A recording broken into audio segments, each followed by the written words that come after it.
Getting control of our mind and our emotions is something that basically none of us are taught from an early age. And to me, it is absolutely an essential skill. It's why I'm here. It's why I'm on this channel. It's why I'm here to help. And so whether right now you're up against anxiety, maybe depression, any kind of stress, fear, self-doubt, right? Lack of self-confidence, anything on that negative side. Maybe something just happened to you, a big event in life that triggered you to feel really negative. There's this belief that we can't just get control of our mind and emotions. It's absolutely not true. You just have to know what to do and understand how the system works. And today, my friends, that's exactly what I'm going to show you, the most efficient and fastest way that I know to get a hold of your mind and your emotions so that you can get back on track and achieve or manifest what you want in life. But before we dive in, welcome to my channel. My name's David and I am a professional coach. For the last decade plus, this is all I've done full time, is help smart and ambitious people to overcome their limitations, whether they're dealing with fear, anxiety, procrastination, self-doubt, a lack of that core confidence, whether that's business, career, relationships, personal life. I've helped a wide variety of people, from the entrepreneur to the ambitious career professional to the student, all types of people that really want more in life. And so what I'm about here is helping people do that, but also in a way that isn't just all about getting success, but in a way that's enjoyable too. So you're not killing yourself for success. Being at the top of the mountain alone and miserable is no fun. So we want to do both here. That's what we are here to accomplish on this channel and to help you with. And so again, in today's video, I'm going to cover 3 steps that are powerful, simple, and efficient, things that I use with myself, with my clients, and I'm sharing them with you. So no matter where you're at, whether you just had some kind of triggering event that you're trying to get a hold of yourself and it's just really brought you down, or maybe on a daily basis, you're not feeling good about yourself and you know that you're able to accomplish more, but you just can't seem to get out of this rut. That's what these 3 steps are here to help you do. And make sure you do watch all the way to the end to get all 3 steps. And probably a bonus tip that I'm always going to throw in, because I try to help as much as possible in the shortest amount of time that we have on these videos. So the first step here that's really critical is to identify. And this is really an understanding. It's sort of an application at the same time, but if you don't understand this, you won't be able to apply it, right? This is different than positive self-talk, right? Or getting present or focusing on your breathing. Those are all applications. You don't have to necessarily understand those to make them work.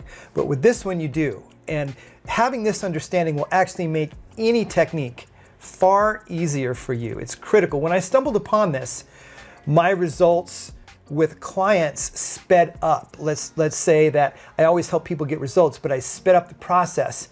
When I honed in on this is the first most important thing for people to get. So what does this mean, identify? You could also say label, name, and we have to identify that these thoughts we're listening to, and even these emotions that we're feeling, these negative emotions we're feeling, are not us. We have to identify them as separate, because in fact, they are not us.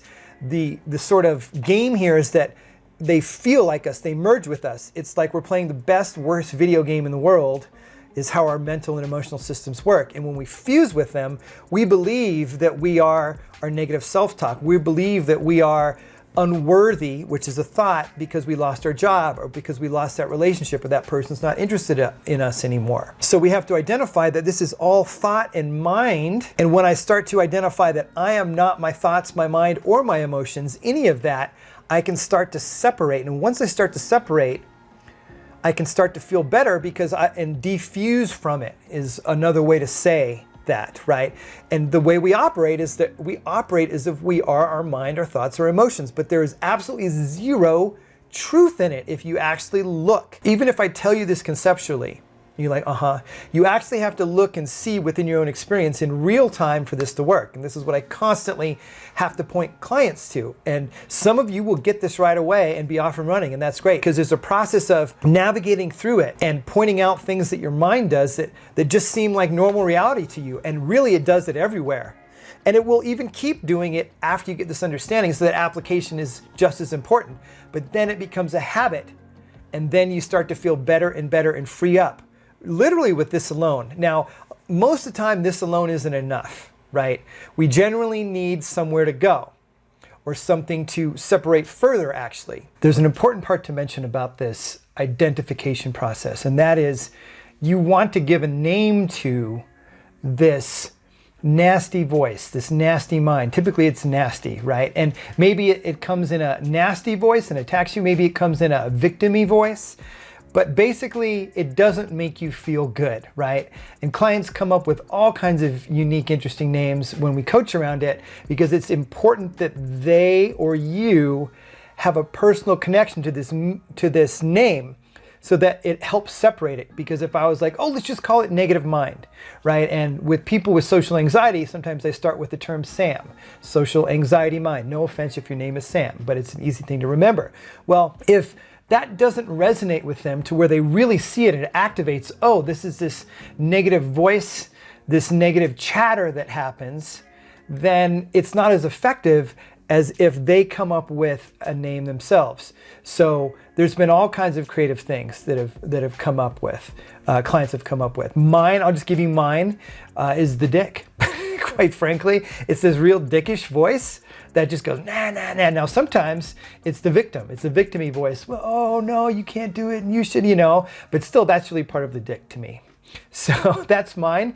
You should come up with a name. You don't have to, but I find it's more effective, even for me, to use that and identify the negative inner critic, is a common psychological term, of this mind, of these thoughts, right? When we aggregate, it's kind of this almost self that we think is us, but it's not. It's this negative mind voice.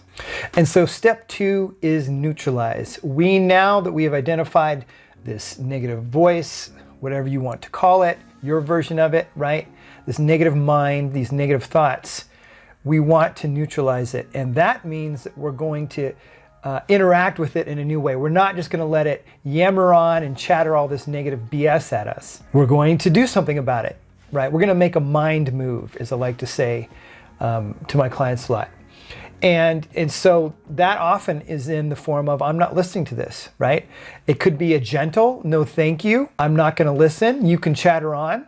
And it's literally talking to this voice in that way, this identity, right? It's kind of a mini identity, and saying no thank you, or saying I'm not listening to this BS, or stop it, no, right? Whatever level of energy you want to put towards it, in saying, no, I refuse to buy into this or listen to this. That's a more fighting type way, which is completely valid.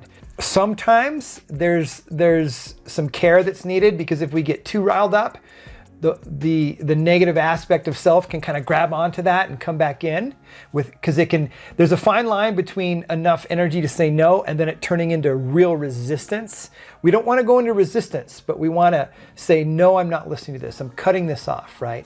And whatever way that can happen. Some people, it might be in more of a way of embracing, being loving, seeing that this is a hurt part of self that's kind of trying to defend or protect in what it thinks is best, even though it's not really helping. It doesn't help at all. It usually was a coping mechanism in the past to get by that we used as a kid or young adult or whatever. Could happen later in life too, but often it's for all of us. It's how it happened for me. But we're just not going to listen to it any longer, right? And so we can also just say, okay, I understand. Thank you for trying, or thank you for your input, but I don't need your help. It actually isn't helping. And sometimes it's even saying, hey, it's not helping. Do you realize that? And what I've found, it can kind of shrink away in any of these ways. You can use any of these approaches, right? But the key is to make an internal move and say no, or thank you, I'm moving on. Or you've done your best, I get it, but you're not in charge anymore, right? These are kind of 3 different energetic paths that we could use. Something that's more actively fighting, something a bit more neutral and, okay, thanks, but I'm moving on, or something more loving, right? They all can work. It depends on the person and where you're at. And so I just want to make a comment on these first 2 steps, right? They end up being 1 step eventually, because it'll happen very quickly the more you practice, right? The first step is actually the hardest. Once you've identified it and we've seen it, sort of like if there's a shark in the water and you don't know what it is, like, and you don't know how to react to it, right? Or even better is like a mountain lion and a bear, right? The way that you handle if those things were attacking you is very different. So if you don't know what's attacking you, it's a crapshoot of what response will work, right? And with something like a bear, you got to lay down and kind of pray and play dead. And with a mountain lion, you have to make yourself big and yell and scream. And if you do that with the bear, it will not work. So if we don't do that with our minds, using this analogy here, right, or this metaphor, whichever is the correct way, I'm bad with knowing which is which, then we don't know what we're fighting against. So we have to have a clear, we have to see it clearly, and then we can make that move, in step 2 of neutralizing. Sometimes I use the word negation. We want to negate it. We don't want to resist it, but we want to say no, or I'm not dealing with that, like I've said several times here. And by the way, I've got a really awesome training to help you overcome procrastination, self-doubt, fear, anxiety, all that I'm talking about here, even though this is a very powerful technique that I'm teaching you. I've got basically a workshop series, a boot camp that you can sign up for. There'll be a link in the description, the comment, and maybe I'll be able to put it in the card here as I'm relearning YouTube again. But it's really great, and I invite you to check that out. And also you'll get access to my email community, of which I'll be doing writings and other things that won't be available on YouTube. So I highly recommend that you sign up for that as well. And let's move on to step 3 now, which is empower, or sometimes I say create. But empower in this case, because step 1, right, we've identified it, this nasty negative voice, this version of self that isn't us. We've neutralized it or negated it. And now it's time to take a small step in a positive direction. And all that means is a positive direction is towards something we want, okay? Positivity is not wee, hee, hoo, hoo, ha. It's not that, okay? It's really, that's that Pollyanna positivity, as I call it, that bull crap, okay, that I don't believe in and doesn't work. It's why just positive affirmations won't work when all this negativity is happening underneath, which sometimes I call sugar over poop, right? Sugar over poop, it's like, yay, I'm just trying to convince myself. And if we don't see that we're not this negative voice, which I've just shown you, then the positive thinking won't work. And positive thinking can work, or a positive belief, right? A positive step in the right direction to an internal, what I often say to clients, mind move. We want to make a mind move. And so a lot of times what I just straight recommend is a self-love statement, a self-acceptance statement. I love myself, I accept myself. Once the slate has been cleared, so to speak, that we're disidentifying from mind here with these first 2 steps. And so we're already, the natural inclination to start to feel better, start to feel more freed up, where that natural presence, which is always within us, that feeling of presence. If you ever watched Eckhart Tolle, any kind of Eastern philosophy, we often talk about being present, being in the moment. That's naturally always underneath, and we've sort of cleared the cobwebs, right, of all this negative junk in mind and thoughts that are happening. Then now we can further reinforce and make it even better and boost it with a positive statement of some kind. And the default is something self-loving or self-accepting, because God knows we don't have enough of that in society, or none of us have learned that. I didn't learn it, right? I didn't learn it at all until I had to go on this journey in fixing confidence, fixing things like shame, my social anxiety, generalized anxiety, all this stuff, right? So it can be some positive statement, declaration, affirmation that is in alignment with who you want to be more of or what you want to achieve, whether it's in your business, your career, relationships, personal life, etc. But the idea here is that it's not even important what it is. We just want something positive in general, so that it'll also show you that positive statements can work and amplify, but once the slate is clear. This is, when I discovered this, it was like massive, right? Because I tried all that positive stuff, and when I first started coaching, I used to throw everything in the kitchen sink and a lot of towards techniques, right? There are negative techniques, meaning we're trying to go away from the negativity, like I've just taught you. And that's all negative means, is what we don't want, and positive means what we do want, right? Towards and away. Towards positive, away negative. And if we're not clear on when to do what, then it's very confusing, and then we also don't just start to feel better, feel more opened up, feel more free, feel more empowered, right? And that's the point here. So again, positivity is never about trying to fake it. Fake it till you make it is an old school term that sort of is true, but I like create it till you make it. And that's why I also say the third step, empower, is also create, because we're actually creating all the time. We don't know it. Another term is imagining. If you've come more from the manifesting videos I've made, some of the Neville Goddard stuff, imagination is what creates our realities. And So when we're stuck in this really negative place of low self-esteem or a lot of fear, a lot of anxiety, what have you, whatever it may be, what's happening is we're constantly imagining and reimagining. And so that's what we get in our emotional experience. And then it pans out into the rest of our reality. So, you know, when somebody first comes to me, that's just how they've lived. And I'm like, well, everything's changing now because here I am. And not only just because, oh, did I hit my microphone? Not only because are you coming to me and I'm going to be reflecting stuff to you, I'm going to be teaching you stuff to do that can rapidly make you feel better, but we got to simplify it and we got to just get you to take some of these little actions, and once you start to feel better, just a bit better, you'll want to do more naturally. And so when you're trying all these positive techniques, but you're surrounded by bulletproof glass, it's like, in these positive bullets that we want to hit you in the sense of positive techniques, right, are just bouncing off because you don't understand how the mind works, that you're not this negative voice, what's really happening with the thought processes, right? And these bounce off. Maybe a better analogy is like Cupid, right? And getting shot with these arrows of love and acceptance. And you sort of have these arrow-proof glass, right? And it's just and we want the arrows to hit. So I'm the guy who knows how to help you dissolve that glass. And you've got to do it though. I show you how to do it, but you have to do it. And then those arrows of self-love and self-acceptance can hit you, and then you start to feel better and better and better and better. Weird analogy, but it strangely kind of works, hopefully. Okay, now it's bonus time, like I said, for a fourth bonus step. But before I do that, make sure you smash the like button and hit subscribe if you're not already a subscriber. This will help tell the algorithm that this is good stuff and send it out to people like you who are looking actively for help with this stuff, for smart, ambitious people that really want to succeed and do that with more flow and feel good in their lives, businesses, careers, etc. So please go ahead and do that now.